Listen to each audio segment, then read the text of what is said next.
Manajemen tenaga kerja, produktivitas, dan achievement merupakan tiga hal yang menjadi isu sentral dalam dunia usaha.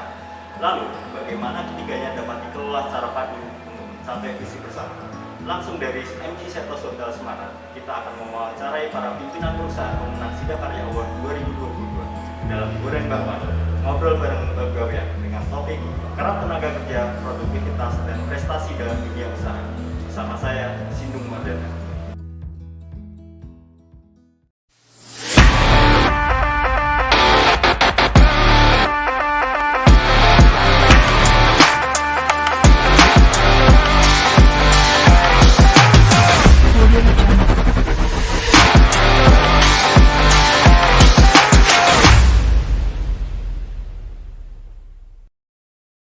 Terima kasih atas kesediaan Bapak-Bapak, Pak Zalil, Pak Adam untuk hadir dan berbagi pengalaman di podcast kami. Dan sebelumnya kami ucapkan selamat atas penghargaan yang diraih. Terima kasih. Dan semoga bisa menjadi pelecut untuk menjadi lebih baik lagi ke depannya. Terkait dengan hal itu Pak, terkait dengan penghargaan yang baru saja diterima oleh PT Sido Muncul dan PT Selalu Cinta Indonesia, bagaimana ceritanya Pak bisa sampai mendapatkan penghargaan dari Bapak Gubernur Jawa Tengah? Monggo, siapa dulu? Silakan. Yang perusahaannya lebih lama dulu. Nggak harus sebenarnya. Siap. Ya, jadi sebenarnya begini, kalau kita bicara penghargaan ini kan sebenarnya bukan sesuatu yang selalu menjadi tujuan perusahaan ya. Tapi tujuan perusahaan itu kan selalu bagaimana sih melakukan sesuatu yang lebih baik, ya kan, lebih baik dalam berbagai aspek. Sehingga kalau misalkan kemudian kami mendapatkan itu sesuatu yang menurut kami itu adalah hasil dari proses. Ya, hasil dari proses. Kan tidak mungkin, contoh sudah muncul, ada Selalu Cinta Indonesia, ujuk-ujuk kata orang Jawa gitu ya Pak ya. Tiba-tiba terus langsung dapat begitu, itu kan kelihatannya sih nggak mungkin seperti itu. Tapi ada proses yang dilalui sehingga kemudian sampailah ke titik ini saat ini. Dan tentunya kami juga merasa bangga, juga merasa terhormat dengan apa yang didapatkan sekarang ini. Tetapi apapun, bahwa ini bukan merupakan buah kami saja. Banyak ya teman-teman dari termasuk di luar, teman-teman dari dinas dan instansi terkait yang sudah juga sering datang begitu, yang sudah sering bekerja sama, berinteraksi, dan kami memberikan banyak masukan. Itu juga merupakan satu kontribusi besar ya, sehingga kami juga bisa sampai pada tahap ini. Jadi nggak boleh kita mengatakan bahwa ini cuma kami, enggak. Semua adalah hasil kerjasama dan kontribusi banyak orang. Monggo Pak. Sebenarnya kami prinsipnya sama, bahwa perusahaan itu kan kita stakeholder itu kan sangat berperan penting ya. Stakeholder itu ada manajemen, ada pemerintah, kemudian yang paling terpenting adalah karyawan kita gitu. Mungkin saya sampaikan kalau Mas Indung waktu Pak Gub kunjungan terakhir mungkin sudah pernah ngeliat pabrik kita ya. Kalau satu pasang sepatu itu dibuat oleh hampir antara 400 sampai dengan 450 tenaga kerja. Makanya kami itu masuk dalam kategori labor intensif karena begitu banyak manpower yang dibutuhkan untuk membuat cuma satu pasang sepatu. Sehingga keberlangsungan usaha kita itu sangat tergantung dengan karyawan. Jadi terkait dengan penghargaan ini, apalagi kemarin beberapa waktu yang lalu ya, mulai dari 2020 itu kan kita masuk era pandemi ya. Era pandemi itu kami lebih, Pak. Ya benar ya. Karena kriterianya itu kan begitu ya. Hampir 3 tahun bagaimana menjaga produktivitas. Kami berbeda dengan Sido Muncul, karena Sido Muncul mungkin sudah punya pangsa pasar ya di Indonesia ya. Kalau kami ini kan hampir sebagian besar orientasinya ekspor. Dan kami mungkin karena Indonesia ini masih dilindungi ya sama Tuhan ya. Jadi kita tuh tidak terkena dampak pertama. Mulai dari Wuhan, kita belum ada lockdown, sehingga produktivitas kita itu bisa tetap berjalan. Karyawan kita juga alhamdulillah kita bisa jaga dengan mengikuti panduan-panduan dari pemerintah. PSBB, ingat kami itu di Salatiga pernah sampai dengan level 4. Pernah sampai dengan level 4 karena Salatiga itu dia hub ya. Iya. Dia berantara di antara Kabupaten Semarang, Tengah-tengah dia. betul, Boyolali dan kota-kota besar. Dikepung. Kita dikepung. Iya. Tapi ya alhamdulillah karena pemerintah sigap pada saat itu kolaborasi dengan kita, dukungan dari pemerintah Jawa Tengah juga luar biasa sehingga kita bisa jaga, sehingga produktivitas kita bisa terjaga dengan situasi yang sulit. Jadi saya setuju dengan tadi yang disampaikan oleh Sido Muncul bahwa ini kolaborasi. Bukan cuma saja peran daripada manajemen. Mungkin begitu Mas. Dan itu jangan sampai dilupain ya Pak. Betul. Setuju. Teamwork ya Pak. Iya, Multi harus sektor. Gotong royong. Asli, tadi ya stakeholder itu Betul. punya Iya. peran besar. Ya mungkin itu yang disebut implementasi dari Jateng Gayeng mungkin seperti itu. Iya, salah satu ya. Oke. Lalu sebenarnya pemaknaan atau arti dari penghargaan ini bagi perusahaan bapak-bapak sendiri itu apa? Ya, yang jelas bahwa ini sangat berarti ya. Paling tidak begini, apa yang sudah diperjuangkan selama ini atau yang dikerjakan begitu ya. Dan saya katakan tadi baik proses oleh semua stakeholder yang ada itu kan, ini merupakan pembuktian bahwa kalau misalkan dikerjakan dengan baik, dengan benar, dengan upaya yang sungguh gitu, penuh perjuangan dan tanpa kenal menyerah, ya itu akan ujungnya sampai ke sana. Dan ini pasti akan membuat satu motivasi baru ya, membangkitkan satu Semangat motivasi baru. baru, semangat baru bagi tim. Saya katakan tim karena semuanya ya. Kalau tadi Pak Adam bilang bahwa di bawah teman-teman tenaga kerja ini ya jangan dilupakan karena kalau tanpa mereka ya Betul. nothing ya. Betul. Ujung tombak ya. Iya gitu Mas Indu. Jadi harus dilihat di sana. Tapi ini tentu akan memberikan satu dampak yang bagus bagi kami ya, semua stakeholder kami, khususnya bagi karyawan, bahwa apa yang sudah mereka lakukan itu berbuah sesuatu yang manis, yang baik ya, untuk menjadi satu kebanggaan lah bagi semuanya itu. Jadi milestone atau monumen ya. Oh iya, monumen. Jadi ada satu yang setiap saat sih sebenarnya ya, di dalam proses kita, di dalam bekerja, di dalam menghasilkan sesuatu ini kan tidak mungkin kita melangkah tanpa suatu target tertentu. Walaupun memang di dalam mencapai itu kan banyak hal yang kita hadapi di sana ya. Kata orang biasa, wah kalau misalkan ada kegagalan itu uang sekolah, gitu, kan? Ada uang sekolah yang harus dibayar gitu kan? Iya. Ya, tetapi kan ya memang harus demikian gitu, kalau untuk maju sampai ke tahap-tahap yang kita inginkan. Monggo Pak Adam. Iya, saya pikir penghargaan ini saya sepakat ya bahwa pertama recognition ya. Jadi kita itu ada parameter yang kita ngukur gitu. Dalam hal ini pemerintah mengukur kami, dan ini juga tentunya mempunyai dampak positif kepada yang lain. Dan saya pikir Sidakarya kali ini sangat luar biasa karena dia melihat bagaimana performance kinerja daripada perusahaan di masa sulit. Iya. Betul. Di masa sulit, ya. Dan tentunya ini juga bisa memberikan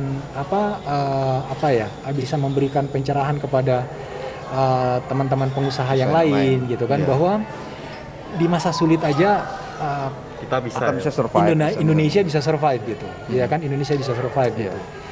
Dan ini tentunya menjadi pelajaran yang luar biasa menurut saya, sehingga kita bisa mempersiapkan diri kita untuk menghadapi tantangan-tantangan yang kita belum tahu di depannya seperti apa gitu.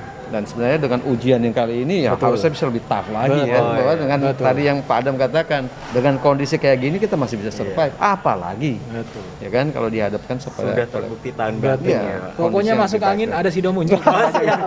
Itu teman saya kalau naik gunung Pak, selalu. tapi orang nggak bisa nyaman jalan kalau tanpa sepatu Pak Adam. siap. Oke, jadi sebagai informasi kontenaker, jadi Sidakarya Award yang mana trofinya ada di depan kita ini, di sebelah kanan dan sebelah kiri. Ini merupakan penghargaan yang diberikan oleh pemerintah provinsi di level provinsi kepada perusahaan-perusahaan di wilayahnya yang terbukti dapat atau mampu meningkatkan produktivitasnya secara konsisten. Nah, kurang lebih gambaran sederhana dari Sidakarya Award sudah semacam itu. Nah, ketika kita tadi sudah menyinggung di masa sulit, banyak perusahaan di negeri kita atau mungkin dalam lingkup yang lebih khusus di Jawa Tengah dapat membuktikan bisa menjaga performanya. Rahasia dari SCI dan Sido Muncul itu apa, Pak? Nah, mungkin Pak Adam dulu. Apa tadi rahasia? Rahasianya. Rahasia biar Bagaimana bisa bertahan gitu ya. Iya. Kan masa sulit nih, Pak, masa sulit tapi Iya. produktivitasnya bisa. Rahasia itu seperti saya katakan tadi bahwa perusahaan kita itu kan labor intensif ya. Pilar yang paling utama kita tuh ada di karyawan. Oke.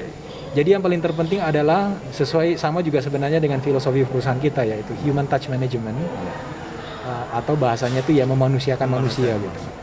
Jadi karyawan tuh kita jaga betul, apalagi di masa-masa sulit. Ya, kami perusahaan yang kepatuhan itu menjadi harga mati. Bahkan kami itu untuk area-area tertentu itu kita menerapkan sistem lebih daripada apa yang menjadi kepatuhan gitu. Contoh misalkan di era pandemi itu, kalau menurut regulasi itu karyawan hamil itu dia harus mendapatkan cuti sebelum dan sesudah itu kurang lebih 3 bulan ya. Oke. Kami 4 bulan. Wow. Oke. Ada bonusnya ya, Pak? Iya, enggak, karena memang tingkat resiko Iya. untuk karyawan kita yang hamil terhadap COVID-19 pada saat itu cukup tinggi. Ya. Setuju, Pak. Artinya dia lebih rentan ya, untuk kena virus ketiban yang tidak hamil gitu. Sehingga kebijakan itu kita ambil untuk karyawan hamil kita gitu. Kemudian kita juga memberlakukan flexi working hour khususnya di karyawan-karyawan kita yang di office, ya kan. Walaupun sebenarnya agak susah, tapi ya mau tidak mau karena kita berpikir sustainability ya, biar kelangsungan usaha itu bisa berjalan di depan gitu. Kemudian dengan regulasi terakhir pemerintah Jateng mengeluarkan terkait dengan upah, kita menambah sedikit insentif khususnya kepada karyawan-karyawan kita yang usia kerjanya sudah lebih daripada 1 tahun. Jadi secara garis besar bahwa kita invest di karyawan kita itu luar biasa, karena memang karyawan yang bisa jaga perusahaan kita gitu. Sama dengan Modal Sido utama Muncul, ya, Pak? betul. Petani yang bisa jaga perusahaan gitu. Ya. Kira-kira seperti itu, Mas. Oke. Baik. Monggo Pak Jalil. Ya, tidak jauh beda sebenarnya ya dengan apa yang dilakukan oleh Pak Adam dan tim di Selalu Cinta Indonesia. Jadi beberapa yang kami coba untuk tetap bertahan, ya jelas dalam kondisi kemarin kami banyak berinteraksi dengan pemerintah, khususnya di sini kalau di Kabupaten Semarang di Dinas Kesehatan, Dinas Tenaga Kerja, seperti itu ya. Kemudian juga pada saat kemarin ada satu program sebenarnya. Jadi pada saat awalnya kami mau ikut sebenarnya dalam program ada vaksinasi yang sifatnya massal gitu, ya, kami lakukan dan bekerja sama dengan waktu yang vaksin yang pertama itu kami bekerja sama tuh dengan TNI, ya, TNI. Serbu vaksin waktu itu. Ya, waktu itu kami di seluruh karyawan di perusahaan itu divaksin massal. Demikian juga yang kedua dengan Polri, Iya. Polri. ya Polri itu. Jadi ini semuanya berjalan, dan itu membuat satu tingkat daya tahan ya, imun karyawan jadi meningkat. Di lain pihak karena memang kami perusahaan herbal kemudian farmasi juga kan kami punya Supply ya, Pak. produk yang memang contoh misalkan ada JSH di situ ya kan ada beberapa yang kami punya gitu yang kami berikan setiap minggu kepada karyawan untuk menambah daya tahan mereka. Ya kalau tadi dia di sana ada C1000 misalkan kayak begitu. Jadi ini kami berikan supaya menambah daya tahan mereka. Dan tadi tidak lupa bahwa kalau misalkan kembali lagi saya katakan kalau kerjasama itu dilakukan dengan baik, dengan koordinasi yang baik, dengan niat dan maksud yang baik, saya yakin kita bisa kok lalui banyak hal. Ya, cuman kadang-kadang kan biasa kalau di dalam suatu situasi sulit, orang kadang-kadang cari selamat sendiri. Betul. Ya Pak Dan ya. Nah, Keluar ini- aslinya, Pak. Keluar aslinya, gitu, keluar aslinya nih. Ya saya analogikan itu dulu waktu zaman mahasiswa itu kalau mendaki gunung, Pak. Oh, iya, Kenapa benar. saya suka? Karena apa? Pada saat mendaki gunung dan teman kelihatan karakter aslinya.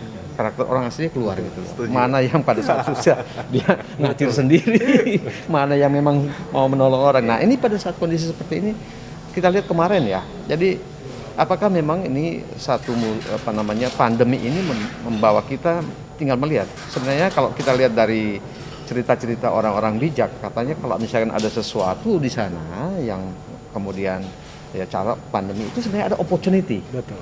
Tapi opportunity itu kan bisa diambil sepanjang semuanya mau untuk sama-sama di sana. Tapi kalau tidak ya nggak bisa. Contoh kemarin kan ada pemerintah, dari ya siapa stakeholder yang ada di sana lah. Semuanya sama-sama di situ. Jadi kalau berbicara itu saya yakin seyakin-yakinnya bahwa kalau misalkan tagline kita di 17 Agustus ini Bangkit lebih cepat. bangkit lebih cepat, tumbuh lebih kuat ya. Tumbuh lebih kuat, Nah, itu betul. pasti kita bisa gitu. Udah terbukti kok, udah terbukti. Dan kan kita lihat sekarang pertumbuhan ekonomi juga Positif. positif 5,4%. Iya. Saya seperti ya. Itu luar biasa. Jadi kuncinya adalah kolaborasi, Kolaborasi ya. pasti. Kolaborasi. Oke. Nggak bisa sendiri. Kita yakin itu. Di kopi, Pak. Iya. Kemudian, Pak, dulu itu waktu sekolah saya pernah belajar manajemen proyek. Ada yang namanya triple constraint. Biaya, kualitas, waktu. Iya. Kalau di tenaga kerja kan kurang lebih kan triple constraint-nya adalah tenaga kerja, produktivitas, dan achievement atau prestasi. Kalau menurut Bapak atau pengalaman Bapak, bagaimana bisa mengelola atau agar dapat mengelola tiga ini menjadi harmonis atau balance, Pak? Dari tadi ya, Tenaga kerja, Productivity, produktivitas, dan dengan achievement. achievement. Begini, kalau kita bicara hal itu kan banyak ya. Sebenarnya sih kalau kita bicara lebih banyak di aspek, kalau tempat kami kita bicara di aspek human resources. Oke.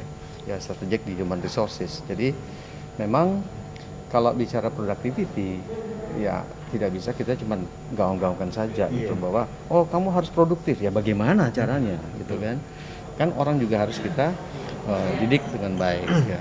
Seperti kami di sana, kami punya satu sistem di dalam bagaimana mendidik teman-teman kita supaya mereka bisa lebih berkembang. Kami punya namanya Sido Academy. Nah di Sido Academy itu kami punya program-program training dan program-program pembelajaran atau e-learningnya supaya mereka bisa lebih berkembang. Nah itu kami juga masukkan di dalam apa yang disebut dengan KPI, atau Key Performance Indicator di situ, supaya mereka ini terpacu di sana untuk mendapatkan apa sih yang menjadi sasaran. Dan jangan lupa KPI dan semua program tadi kalau tidak dihubungkan dengan yang namanya atau compensation and benefitnya, itu juga menjadi ya pepesan kosong juga ya, Setuju. Bang Adam. Iya, Ya, setuju. orang kita suruh maju, suruh ini dengan berbagi strategi.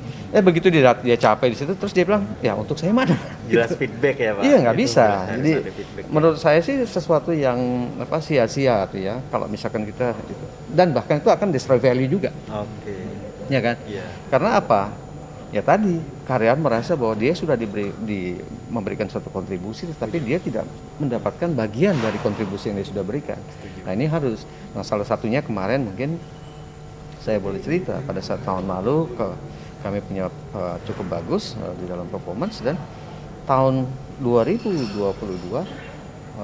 di Kabupaten Semarang itu kan kita naik upah minimum itu cuma sekitar 0,37%. Kalau saya tidak salah ya, kalau salah tolong dikoreksi. Tapi perusahaan memberikan kenaikan upah minimum itu sampai 6,24%. Wow. Ya, jadi bukan 0,37 kami memberikan. Nah itu tadi, bahwa nggak bisa nih pada saat perusahaannya mendapatkan sesuatu, Ya. tadi karyawan kami yang sudah memberikan kontribusi kita lupakan. Jadi nggak bisa seperti itu. Demikian juga pada saat misalkan kita juga mengalami masa sulit, ya pasti juga mereka mengerti ya Pak Adam. Betul. Ya. Sama-sama gitu. Jadi mereka melihat bukan sebagai suatu janji-janji saja, tidak seperti itu. Jadi harus betul-betul juga jadi strategi boleh, tetapi ujung-ujungnya juga harus ada compensation benefitnya juga harus Setuju. menjadi sesuatu yang diintegrasikan ke dalamnya. Lanjut, apa ada? Iya. Kalau kita agak sedikit berbeda ya, karena memang nature industri kita kan mass manufacturing, kemudian mass labor intensif, sehingga kami tuh perhitungannya tuh rigid sekali, ya. Jadi kita itu sudah memforecast produksi kita itu kan ada kolaborasi ya antara satu function dengan function yang lainnya. Contoh misalkan kayak kita itu internal tuh ada yang namanya BU atau business unit. Tugasnya dia cuma forecast saja dia. Ke depan mulai dari brand, plotting, nanti akan ada mengerjakan produk ini kuantitasnya sekian. Setelah dari BU dia akan masuk ke dalam ke departemen planning kita. Nah, departemen planning kita ini yang mengorkestrakan seluruhnya nih. Mulai dari supply chain manajemennya, kemudian product readiness-nya, kemudian manpower readiness-nya. Nah, tetapi sebelum nyampe ke planning, itu ada tim kita yang namanya costing. Nah, costing ini dia yang hitung. Yang namanya kita sebut di situ CBD atau cost breakdown. Jadi dia udah hitung nih, mulai dari ini jumlah manpower-nya berapa yang dibutuhkan, karena kan kita semuanya itu sudah terkunci.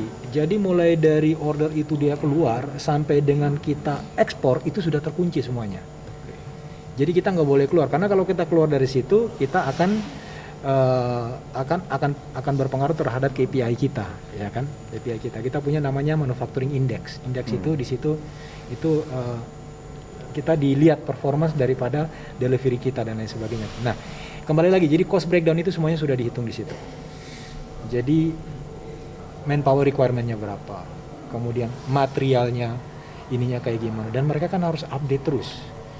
Dan pada saat itu, ya, Pak? betul, dan pada saat itu tuh kan apalagi kami sepatu itu masih cukup tinggi ya, komponen impornya ya, sehingga kalau fluktuatif dari harga minyak dan lain sebagainya itu sangat berpengaruh. Makanya dia harus ngunci, dia hitung di depan. Nah, kami ini cuma di belakang aja nih, yang human resource departemen rekrutmen karyawan, tugas kita ini cuma jaga saja sebenarnya. Kemudian safety team departemen yang dia jaga, lingkungan dia menjaga kayak bagaimana. Tetapi tim kita di depan ini yang berhitung semuanya gitu. Sehingga tadi yang disampaikan bahwa bagaimana sinergisitas antara cost, quality, dan produksi di kami itu seperti itu. Sehingga sudah terkunci semuanya. Output kita per satu line harus berapa pasang. Sehingga kalau kurang dari situ berarti seberapa besar dia tidak kurang dari situ, sehingga itu akan berdampak terhadap efisiensi dan produktivitas kita gitu. Kira-kira begitu. Ya, jadi setuju banget ya. Artinya di dalam satu proses kita akan bicara productivity, nggak bisa cuma dalam satu sisi, mungkin cuma diproduksi saja nggak bisa. Pasti semuanya akan terintegrasi. Ya, terintegrasi. Kan dimulai dari sales dulu kan, forecastnya berapa? Ya, forecastnya berapa? Ya kan mau berapa, baru dia mundur-mundur ke sini. Sebenarnya sih kalau bicara itu dari human resource-nya paling belakang. Paling belakang. Iya. Paling belakang ya kan. Iya. Setelah dihitung-hitung semua berapa nih manpower, ya kan manpower. Dan bicara lagi manpower, seberapa jauh productivity yang dia bisa hasilkan. Betul. Supaya kita juga bisa efisien Betul. ke sana ke depannya. Gitu. Jadi sedemikian detailnya, sedemikian rumitnya Consonaker untuk bisa membalancekan yang disebut dengan triple constraint di dalam sektor ketenaga kerjaan itu. Ya. Tapi sebenarnya ya kalau misalkan itu sudah berjalan sih ya Enak-enak aja ya, Pak ya. Tidak kalau bilang complicated sih ya mungkin ya karena kan sudah berjalan, apalagi kalau by system gitu kan ya itu sudah automatically. Udah auto, Ya, tugas kita tuh sebenarnya cuma menjaga sistem itu jalan. Ya, itu dia. Memastikan ya. Iya. Iya. Yang complicated itu pada saat membentuknya, membangun, nah itu complicated. Mulai ya. Betul. Iya, tapi kalau sudah berjalan ya sudah. Betul. Oke. Karena Sidakarya Award ini adalah penghargaan untuk aspek produktivitas, Pak. Consonaker ingin tahu tips and trick sebagai mungkin orang yang mengelola SDM juga ya, Pak, orang yang mengelola tenaga kerja untuk bisa tetap menjaga produktivitasnya tetap baik, itu harus bagaimana atau seperti apa, Pak? Ya. Iya, saya selalu mengatakan kita itu people ya, karena kita labor intensif.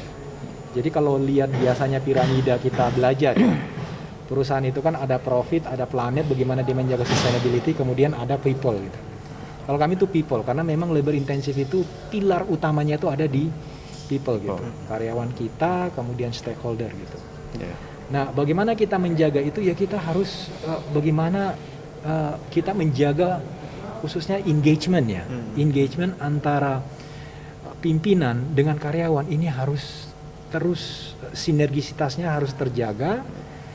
Kemudian ini harus kadang-kadang kita bicara komunikasi dan koordinasi itu gampang ya. Tetapi itu menjadi masalah yang itu jadi masalah yang gampang ya, benar. Itu jadi masalah yang laten gitu. Saya punya pengalaman ada di grup kita ya. Kita itu juga kan banyak melibatkan tenaga kerja asing ya. Sebagai karena mereka spesialis ya, mereka punya kelebihan di area-area tertentu. Orang asing dengan orang asing aja kadang-kadang salah komunikasi. Bahasanya sama mereka gitu. Iya kan? Kita pun kadang-kadang begitu, antara kita orang Indonesia dan orang Indonesia pun salah komunikasi. Apalagi antara kita dengan karyawan gitu. Nah, ini yang menjadi tantangan sebenarnya bagi kita, bagaimana kita bisa menjaga komunikasi antara pimpinan ya dengan karyawan, paling penting khususnya pada saat masa kita sulit. Karena kan perubahan bisnis itu sangat dinamis kan. Ada perubahan ini, pemerintah melakukan penerapan regulasi, pemerintah berkoordinasi dengan kita harus set ini sebagai strategic planning kita, kemudian kita uraikan dalam bentuk operasional strategi sampai ke bawah. Itu membutuhkan komunikasi yang sistemnya sangat rigid. Belum lagi kalau tiba-tiba ada negara yang perang. Betul. Itu kita harus berhitung gitu. Sehingga menurut kami komunikasi itu penting sekali. Ya, komunikasi itu penting sekali dan harus dibangun sebuah sistem yang bisa melakukan pola komunikasinya sangat efektif. Kita bisa engage, karyawan kita tuh bisa engage dengan perusahaan ketika komunikasi itu terbangun dengan solid dalam satu perusahaan itu. Ya. Satu hal, bagaimana supaya produktivitinya bisa terjaga dengan baik. Yang penting pertama kali adalah bahwa hubungan industrialnya berjalan dengan baik. Ya, tadi kalau misalkan salah satu pola komunikasi itu yang kami lakukan juga adalah dengan serikat pekerja. Ya, saya juga nggak bisa bayangin tempatnya Pak Adam dengan berapa 16.000. 16.000. Luar biasa. Itu. 16.000 itu kan. Ya, tempat saya dengan 4.500-an itu seperti itu aja kami coba bangun dengan sangat baik supaya komunikasi tadi ya, kalau kita bicara komunikasi antara manajemen dengan karyawan, khususnya di sini adalah perwakilan karyawan dalam serikat pekerja, ini harus juga terjalin dengan baik. Karena kalau tidak, ya kita lihat saja, kalau misalkan dari serikat pekerja, kita lihat banyak kan contoh-contoh di perusahaan-perusahaannya, kenapa sih mereka demo? Ya, menurut saya juga benar, sangat benar bahwa tidak ada satu engagement antara dari manajemen dengan pekerja. Ya, nggak ada engagement yang baik. Kenapa nggak engage ya? Karena komunikasinya, karena komunikasi tidak berjalan dengan baik. Ya. Nah, kadang-kadang kan mereka cuma diperlakukan sebagai faktor produksi saja. Kalau gua butuh ya, kalau saya butuh, ya baru. Tapi begitu tidak ya sudah gitu loh. Ya kan. Nah, ini kan harus dibangun terus. Dan di tempat kami punya beberapa program-program yang juga bekerja sama dengan teman-teman serikat itu supaya bagaimana juga mereka bisa merasakan sesuatu di sana dan juga membangun satu iklim hubungan industrial yang baik. Ya, kalau misalkan hubungan industrial baik, ya pasti tercipta keterangan bekerja, keterangan berusaha. Setuju. Ya kan? Kalau ini tidak ada ya, gimana kita mau bisa produktif itu? Nggak mungkin gitu kan? Adanya di situ gitu ya. Ya, jadi harus juga dipegang di sana. Jadi selain dari teman-teman yang tadi, bagaimana membangun komunikasi dan sinergitas dengan serikat pekerja juga menjadi sesuatu yang penting. Gitu. Satu visi ya Pak? Iya, harus sama. Jadi mereka juga tidak hanya di sana berpikir bahwa, wah, jadi kan kalau kita bicara itu kadang-kadang kan ideologi tuntutan. Ya, kita nggak bicara itu lagi, tapi kita bicara ya Anda dan kami itu sama-sama berpikir tentang karyawan, kelangsungan perusahaan juga gitu kan. Jadi sama-sama gitu loh. Nah, demikian mereka sebagai anggotanya dan juga bagaimana perusahaan ini bisa juga berlangsung. Karena sama-sama di situ kan. Kalau tidak kan ya sama-sama nggak dapat apa-apa di situ Padam ya. Betul. Gitu Mas Indung. Ya, siap ya, Pak. Oke. Nah, ini pertanyaan yang sengaja Pak, kami Oh. ajukan. Tadi yang nggak sengaja. Tadi nggak sengaja. Tadi nggak sengaja. Sebagai bocoran untuk konco-konco naker yang Hmm. sedang merancang atau merencanakan karir di dunia kerja. Sebenarnya menurut bapak ini profil tenaga kerja masa kini yang dicari-cari atau yang dibutuhkan oleh dunia usaha atau dunia industri itu seperti apa Pak? Ya kan? Monggo. Yang paling banyak karyawan dulu nih soalnya. Monggo, Pak. Profil karyawan ya. Monggo, Pak Adem. Wah, ini menarik ini. Kenapa? Karena kita ini sekarang berada pada generasi era digital ya. Angka kerja kita itu seperti Pak Jokowi pernah menyampaikan ya dalam penyampaian kepada seluruh masyarakat bahwa kecepatan perubahan industri itu antara industri 1 ke industri 2 dan industri 3 itu kecepatannya luar biasa khususnya di industri 3. Begitu juga dengan manusianya. Begitu juga dengan manusianya. Kami itu dari 16.000 itu ya yang usia produktif antara 19 sampai dengan 30 tahun itu hampir 87% Wow. karyawan kita. Yes. Ya. Nah, saya belajar human resource ya. Tapi ketika saya belajar itu baru yang generasi tradisional, generasi baby boomers, generasi X dan generasi Y. Oke. Sampai di situ saja karena belum banyak literatur yang membicarakan mengenai generasi milenial, generasi Z karena belum ada acuannya gitu. Nah, sementara itu menjadi tantangan bagi kita, khususnya kita yang mengelola labor intensif dengan banyak gitu. Bagaimana kita melakukan reposisi strategi, bagaimana kita melakukan perubahan-perubahan strategi sehingga keberlangsungan pengelolaan kita terhadap sumber daya manusia khususnya kepada generasi milenial ini bisa berjalan secara berkesinambungan dan terjaga sustainabilitasnya. Nah, pesan-pesan kita kepada generasi kita, generasi muda kita itu mereka itu punya kelebihan ya, kekurangan juga ada. Mereka tidak resilient seperti generasi-generasi sebelumnya gitu. Dia agak berbeda dengan generasi bapaknya gitu, ya kan? Kalau bapaknya dulu itu ya dibentak-bentak oleh bapaknya sebelumnya sama eyangnya dia gitu. Generasi sekarang nggak bisa. Ya, beda. Generasi sekarang nggak bisa seperti dulu gitu. Iya. Ya. Treatmentnya lain ya. Iya, treatmentnya harus lain. Dan mereka punya kelebihannya luar biasa. Mereka itu berani berpikir. Kalau kita dulu istilahnya tuh berpikir out of box ya. Iya. Mereka tuh berpikir there is no box. Iya. Oke, no limit. Iya. Jadi tidak ada boundary yang Ya, bisa tidak ada membatasi mereka gitu. batas-batasan. Nah, ini yang menjadi kalau kita tahu ya Indonesia itu kan punya bonus demografi dan ini yang menurut saya menjadi ancaman bagi negara-negara lain bahwa Indonesia dengan pertumbuhan dia punya penduduk dengan bonus demografi ini ancaman dan orang sudah banyak memprediksi bahwa Indonesia di 2050 akan menjadi 5 daripada negara yang paling produktif gitu karena memang begitu. Jadi saran saya kepada generasi muda banyak belajar ya, resilient ya. Ini kita ini dianugerahi lokasi kita berada dalam geografis dan ini sehingga kita tuh menjadi resilient ya. Kalau pelajari kita itu sekarang semua negara di mana-mana udah krisis. Kita belum. Selama masa pandemi kita kena dampak, tetapi kita bisa survive. Ya kan? Dan negara lain itu pertumbuhan ekonominya tuh minusnya tuh luar biasa. Kita juga minus tapi tidak terlalu ini dan kita recovery-nya lebih cepat. Kenapa? Karena memang kita lebih resilient. Ya, Ibu Sri Mulyani mengatakan kita lebih resilient dan kita adaptif gitu. Nah, ini yang harus generasi muda kita itu ini bahwa kita resilient harus dipertahankan, kita harus adaptif dan kita harus melihat terus tren ke depannya nih kayak gimana gitu. Sehingga kita bisa melakukan reposisi untuk kita bisa lebih maju ke depan.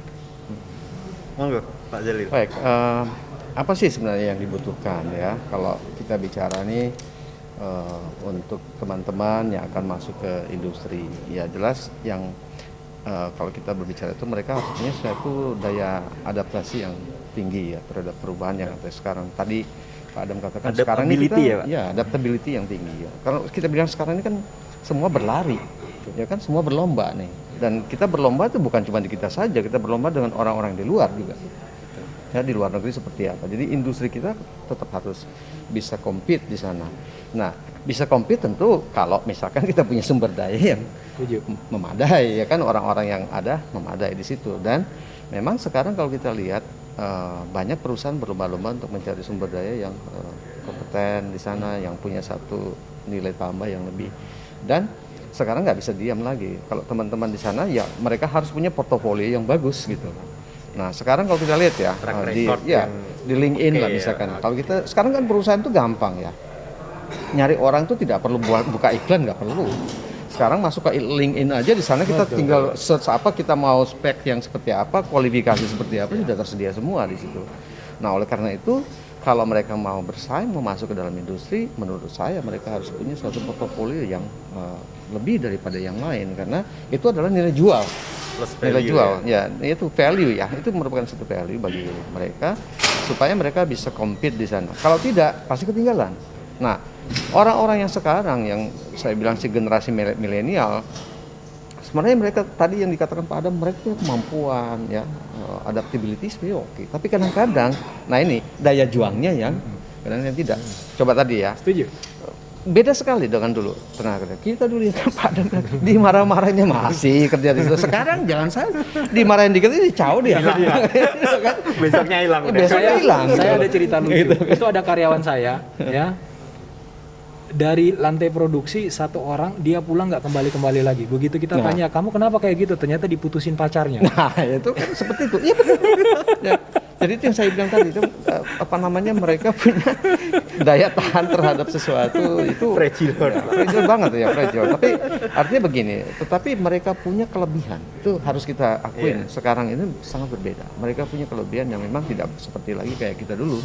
Ya, kelebihan hal kecepatan dan sebagainya. Tapi tadi tuh kalau kita bicara daya tahan itu yang kadang-kadang yang menjadi sesuatu, karena generasi sekarang mungkin melihat sesuatu itu kan kadang-kadang instan itu. Instan itu menduduki orang 3 menit jadi ya, sama dengan sekarang. Mereka mau nih, oh saya mau kerja itu dengan jabatan yang tinggi, kerja ringan, gaji gede. Iya, benar. Gitu loh. Ya kan? Padahal tantangan sekarang sudah sangat berbeda. Jauh. Ya, kompetisi sekarang itu sangat berbeda. Iya. Masuk ke dalam industri 4.0 nanti juga akan berpengaruh nih. Ya, betul. Sekarang mungkin seperti teman-teman di dinamikanya tempat Pak Adam itu banyak kan 16.000. Ya kan? Padahal nanti ke sana ini kita lihat kan yang namanya employee cost ini kan sesuatu yang sebetulnya fixed cost. Luar biasa. Dan setiap tahun kenaikannya kan pasti ada kenaikan karena sudah diatur. Mau tidak mau itu sepanjang negara kita ada pertumbuhan ya mau tidak mau dia akan naik. Dan kita lihat apalagi sekarang nih, kalau kita bilang nilai inflasi sekarang, angka inflasi kita itu kan sudah 4% lebih. Hampir 4%. Iya kan? Iya. Nah, sekarang kalau akhir tahun sampai berapa persen naik? Kan biasa kalau gaji naik kan harus menyesuaikan lagi gitu loh. Nah, dibandingkan lagi dengan angka produktivitinya bagaimana? Nah, kalau tadi kita kembali, kalau kita tidak punya sumber daya yang betul-betul kompeten di situ, ya, waduh, berat rasanya perusahaan ini. Makanya kita butuh orang-orang yang seperti tadi. Mereka bisa beradaptasi, mereka punya portofolio yang bagus gitu ya, mereka punya daya tahan dan daya juang yang tinggi begitu. Walaupun memang ya itu tantangan benar. Nah, jadi itu Konsenakar bocorannya dari orang-orang sukses. Jadi silakan nanti dipraktekkan, semoga suksesnya nular. Amin.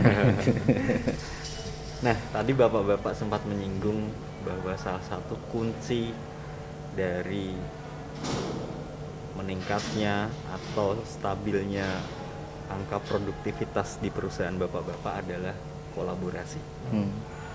Lalu bagaimana atau seperti apa fasilitas yang diberikan oleh pemerintah untuk menunjang kinerja yang pada akhirnya jelas, kalau bagi pemerintah goalsnya adalah untuk menekan angka pengangguran, meningkatkan perekonomian masyarakat. Apakah sudah cukup atau ada sesuatu nih yang harus diimprove lagi oleh pemerintah, khususnya untuk oleh pemerintah Jawa Tengah? Ya. Itu. Oke, baik. Kalau dikatakan bahwa ada banyak, sebenarnya sih kami sudah merasakan banyak sekali ya kontribusi yang diberikan, satu bimbingan dan lain sebagainya itu kan ada, ya. Tetapi ada beberapa poin juga nih yang kadang-kadang kami juga ngerasa perlu untuk dikembangkan. Contoh, mungkin banyak perusahaan itu sekarang yang diberikan apa namanya, contohnya penghargaan itu. Kalau kita bicara contoh proper lah, paling gampang proper, ya kan? Proper itu, Lingkungan hidup ya lingkungan hidup. Itu kita kan misalkan mulai dari biru, ya biru kan sudah 100%, kemudian hijau, kemudian emas. Itu kan investasinya kan besar sekali. Iya, Ya. betul. Investasi yang dikeluarkan besar dan manfaat yang dirasakan oleh lingkungan itu luar biasa besar. Betul. Dan Setuju, itu besar sekali. Cuman memang yang kami sampai dengan sekarang berpikir loh, ini ada penghargaan betul, kita investasi besar di sana. Tetapi insentif yang dirasakan untuk itu masih apa sih? Gitu loh. Benefitnya ya. Benefitnya gitu loh. Nah, artinya begini, jangan sampai nanti begitu perusahaan-perusahaan lain melihat, mereka akan mengatakan, wah ngapain saya harus jauh-jauh ke sana? Betul. Tapi tidak ada satu benefit yang yang saya dapatkan, ada returnnya lah gitu. Kalau kita bicara apa? Bicara bisnis ya. Cashback Pak, cashback. Iya, nah, itu kan bicara bisnis kan orang selalu bicara ada nggak returnnya dari sana betul. gitu loh. Kalau tidak ada, so what, ya udahlah saya biru aja. Betul. 100% ngapain susah-susah gitu loh, ya kan? Tapi kalau kita bicara dengan tadi dukungan-dukungan apa sudah banyak sekali sampai dengan sekarang. Ya salah satu lah kami mendapatkan ini karena juga ada satu dukungan yang luar biasa dari teman-teman ya, baik di apa kita bicara instansi terkait lah. Ya, seperti itu. Mulai dari misalkan dari kabupaten ya sampai dengan provinsi gitu. Sudah banyak sekali kami rasakan dan perbedaan utama sekarang ya yang saya rasakan dengan zaman Bahala dulu itu sekarang itu teman-teman di dinas ya, kalau kita bicara dinas itu kalau kami datang itu menyambutnya luar biasa ya. Terus kalau mereka datang ke perusahaan itu nggak kayak dulu. Kalau dulu tuh kan cari salah, ya pada. Jadi kalau dulu datang ya, saya bicara terus terang ini dulu. Saya di perusahaan lama, kalau datang ya mendingan ngumpet saya gitu loh. Karena apa? Yang dicari bukan solusinya, bukan dikasih bimbingan atau apa gitu loh. Apa diberikan satu masukan-masukan, tapi yang cari wah, salahnya di sini. Nah kalau udah salah kemana nih? Gitu. Bukan jadi problem solver Iya, ya. bukan. malah ya. Tapi sekarang bagus banget itu. Jadi kami didatengin, dikasih tahu ini. Jadi terus berkembang. Nah itu kalau kita bicara lagi aspek productivity, kan Iya. sambung lagi gitu loh. Jadi betapa pentingnya tadi yang kalau kita bicara kolaborasi, ya terutama kami ya dari swasta ini dengan pemerintah, ya sebagai pembuat kebijakan ya kan di sana. Nah ini penting banget. Dan itu dengan sekarang ini kita lihat ya sudah sangat baik dan kalau bisa terus lagi ditingkatkan dengan insentif-insentif tadi yang Pak. bisa diberikan ya. Tentu kita tidak bisa mendikte pemerintah apa yang disediakan dari sudut pandang pemerintah. Tadi Pak Ganjar juga sampaikan kan banyak hal yang sudah diberikan ya, kemudian apa yang faktor-faktor apa yang sudah bisa dikembangkan di pemerintah daerah provinsi khususnya gitu ya untuk membangkitkan tadi usaha-usaha mulai dari yang menstimulasi supaya itu bisa berkembang dengan baik. Monggo, Pak Adam.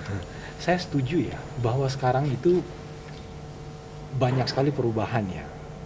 10 tahun terakhir ini kita banyak sekali terjadi evolusi dalam sistem pemerintahan ya, yang dampaknya sangat kami rasakan gitu. Mulai dari perubahan regulasi, kemudian perubahan sistem kerja dengan adanya sistem online service one system itu sangat membantu kita karena kita itu kan kepatuhan itu kan menjadi hal yang mutlak ya, sehingga kepatuhan itu kan berdampak terhadap itu berhubungan langsung dengan pelayanan yang kita dapatkan dari pemerintah gitu. Saya setuju seperti tadi yang disampaikan bahwa pemerintah sekarang itu dengan dulu beda. Sekarang itu mereka lebih datang itu menjadi mitra. Menjadi mitra. Karena kalian konsultan kita. Betul. Mitra. Ini tentunya menjadi satu hal yang sangat luar biasa. Kalau dari regulasi banyak sekali. Ya, regulasi banyak sekali. Dulu ya ketika kita masih dengan regulasi yang lama ya, ketika upah itu masih ditentukan oleh Dewan Pengupahan, itu berantem kita tuh sama teman-teman serikat itu. Ya kan? Kalau sekarang berbeda. Sekarang itu jauh lebih hitungannya lebih fair, ya kan? Pemerintah memutuskan itu pun berdasarkan perhitungan dari badan statistik. Nah, dan badan statistik itu kan dia hitung itu kan, makanya sekarang upah kita itu kan beda-beda. Iya. Di Banjarnegara beda, di Temanggung beda, di Salatiga Kabupaten beda. kota beda. Iya. Karena inflasi di masing-masing daerah itu beda-beda, gitu. Jadi ini suatu bentuk regulasi yang menurut kita sangat-sangat membantu. Artinya di tempat kami mungkin inflasinya tuh tinggi, tapi di tempat lain kan belum tentu tinggi, karena mungkin dia sentra produksi pangan di situ dia, begitu ya. Dan begitu juga dengan di tempat lain gitu. Nah, yang menjadi tantangan memang banyak sekali tantangan-tantangan yang kita masih hadapi ya. Saya ini punya masalah sebenarnya sama dengan Sido Muncul tadi menyinggung terkait dengan sustainability. Perusahaan kayak kita sudah berpikir sustainability itu menjadi hal yang mutlak gitu. Itu menjadi suatu hal yang bukan hal yang baru gitu. Mandatori ya, Pak. Iya. Ya. Jadi sustainability itu bukan cuma saja kepada manusia, tetapi terhadap keberlangsungan perusahaan, dan itu ada kaitannya dengan lingkungan, proper tadi, ya, safety dan proper gitu. Kita itu sudah berpikir bagaimana kita mau menurunkan dampak karbon, emisi, ya. Kita tahu bahwa Indonesia ini salah satu negara yang memproduksi karbon gitu, ya. Dan kita ini ditekan oleh dunia, ya, sebagai negara-negara yang energinya memproduksi karbon. Ini bagaimana gitu? Jadi kami itu pengusaha yang sudah berpikir sampai ke situ. Sementara tantangannya kita sekarang, ini kan perubahannya sangat dinamis, cepat gitu, ya kan? Pemerintah kita itu kan yang mengelola karbon itu kan ada regulator, ada ISDM, ada operator PLN dan lain sebagainya gitu. Ini yang masih menjadi tantangan buat kita ketika kita melakukan komunikasi, ya kan, dengan operator, dengan regulasi, karena kita maunya ke sana gitu. Kita maunya ke sana. Kalau nggak salah Sido Muncul kemarin baru saja install solar PV, kami juga sama gitu. Yeah. Solar PV, tetapi kita tidak bisa mengoptimalkan semuanya gitu, karena kita terbentur dengan teknis yang kita mengerti bahwa ternyata kita punya kendala-kendala teknis yang mengenai grid stability dan lain sebagainya gitu. Tetapi kami yakin bahwa pemerintah juga melihat ini menjadi satu tantangan dan terus dilakukan perbaikan secara berkesinambungan sehingga ini bisa mensupport kita perusahaan untuk bisa mengamanatkan sustainability kita ini ke depan. Kira-kira begitu. Last question. Ini sengaja atau nggak sengaja nih? Antara ya dan tidak. Last question, Pak. Tantangan terbesar saat ini dan di masa mendatang dalam hal mengelola sebuah usaha. Ini khususnya untuk konco-konco naker yang punya usaha atau berencana buka usaha ya. Untuk menjadi pengusaha atau mengelola usaha itu kira-kira apa, Pak? Kasih dulu Pak Adam nih yang rakyatnya paling besar. Tadi apa tadi, Mas Endung? Tantangan terbesar. Tantangan terbesar ya. Ini dan di masa tantangan terbesar ya. Sebenarnya begini ya. Kalau dalam literatur itu kan banyak kan.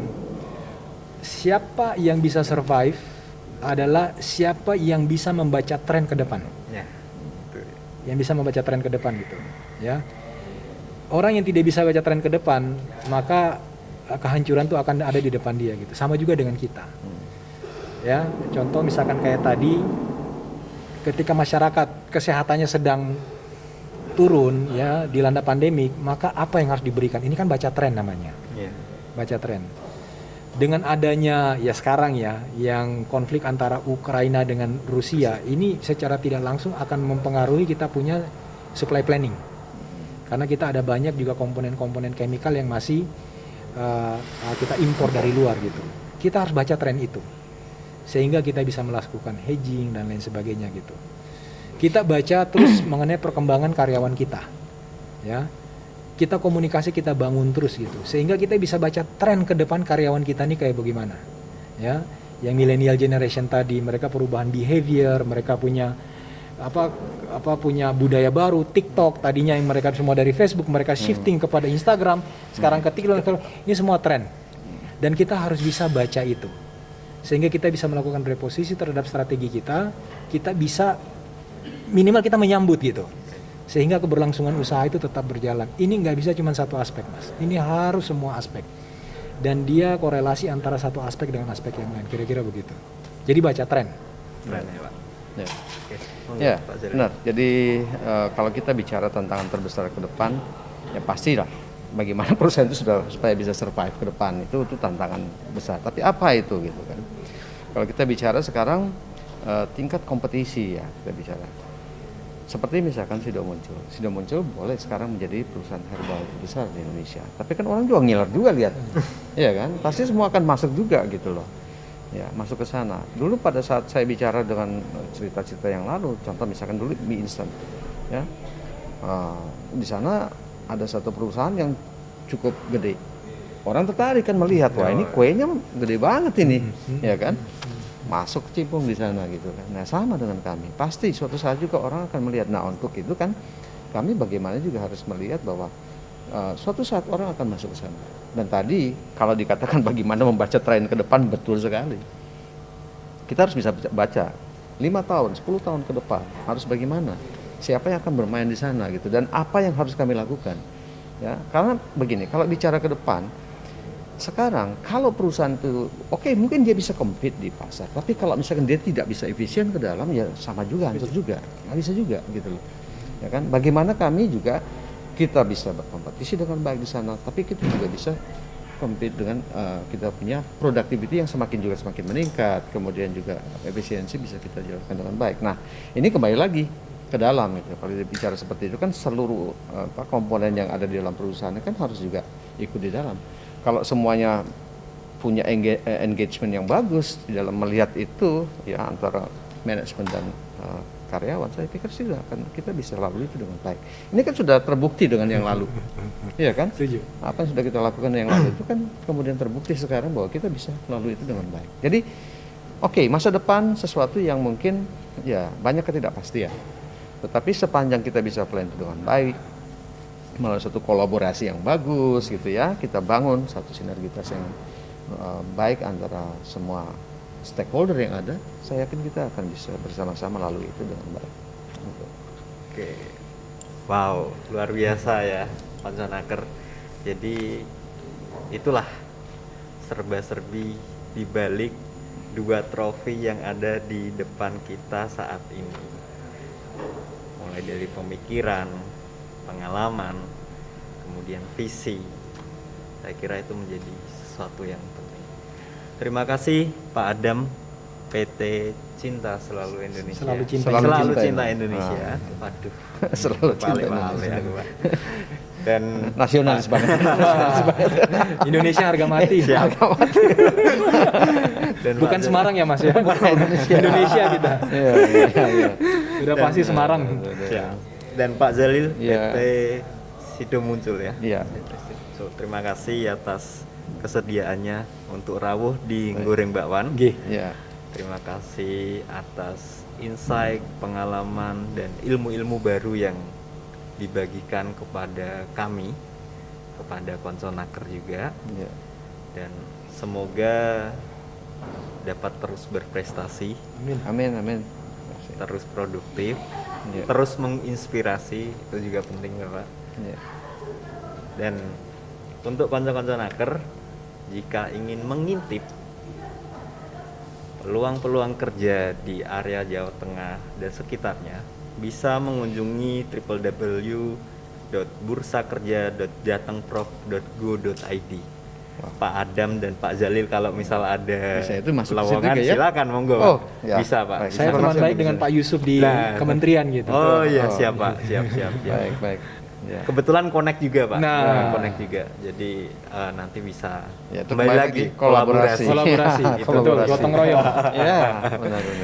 Oke, terima kasih Baik, Bapak. terima kasih, Mas Terima kasih. Indung. Jadi saya tutup Goreng Bakwan kali ini dengan sebuah statement dari Peter Drucker yang mengatakan bahwa jika efisiensi adalah melakukan sesuatu dengan benar dan efektivitas adalah melakukan hal yang benar, maka produktivitas adalah melakukan segala hal dengan efisien dan efektif. Ya. Sampai Setuju. bertemu di Goreng Bakwan episode-episode selanjutnya bersama dengan Disnaker Trans Provinsi Jawa Tengah. Sampai jumpa, tetap produktif, tetap semangat, dan tetap sehat. Wassalamualaikum warahmatullahi wabarakatuh. Waalaikumsalam Masa, warahmatullahi wabarakatuh. ya, matur nuwun.